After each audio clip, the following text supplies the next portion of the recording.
Sa pulso natin ngayon, nasasagutin ng bayan, pag nagtaksil daw ang lalaki, madali daw patawarin. Pero kapag ang babae ang nagtaksil, bakit mahirap daw silang unawain?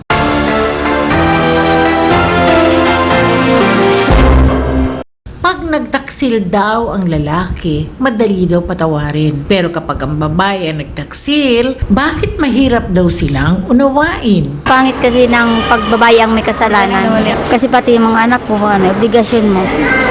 Isang kasalanan lang ng babae, tingin na sa kanila ng pangit na. Wala nang delikadesa. Mas ang anong pumamgan, hindi pwede magpagpantayan ng babae sa lalaki. Hindi po pwede yung ganun. Hindi naman po babae dapat ang sisihin din kasi kung hindi nagkulang yung lalaki sa babae, hindi magloloko yung babae. So it means hindi po masisira yung pamilya nila, 'di ba? Example natin na para sila po nagloko tapos ginantian lang ng babae. Ayun naman.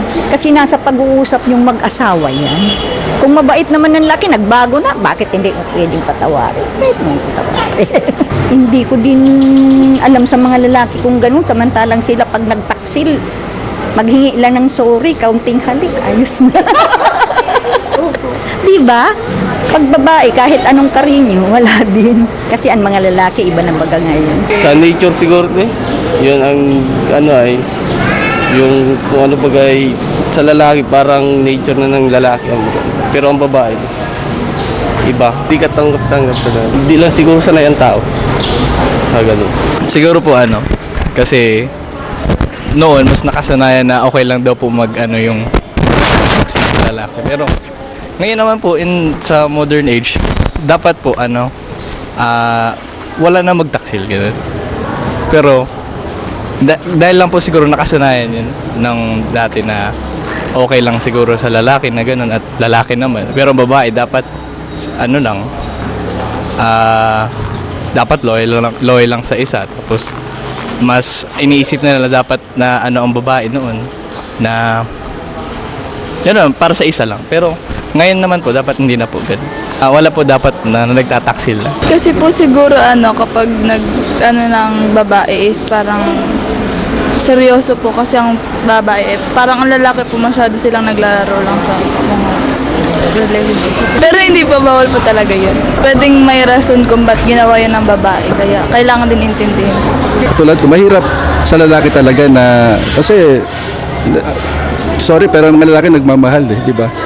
Nagmamahal din sila, may puso rin at kailangan nilang maramdaman yun. Para sa akin yung tinatawag na, importante ito yung tinatawag na conditional love, unconditional love. Yun ang hiningi ng lalaki. Pero sa babae rin, medyo masakit din. Pero sa lalaki, sana maintindihan din ng kababaihan na mas masakit sa lalaki kasi ibang lalaki ka. Yun lang pananaw ko sa mga male, sa mga ewan ko sa iba, pero sa akin, mas matindi magmahal ang mga lalaki. Kaya hindi rin nila matanggap. Pero matagal bago makamove on yun. Kasi ganun yun Pero forever nandyan na yan. Hindi na mawawala yun.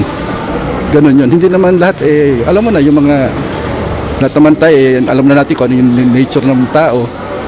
Siyempre, minsan materialist test, pero hindi yun Pangalawa lang yun. Importante yung pagmamahal. Yun ang, since time immemorial naman, ganun. Dapat pahalaga natin yung feeling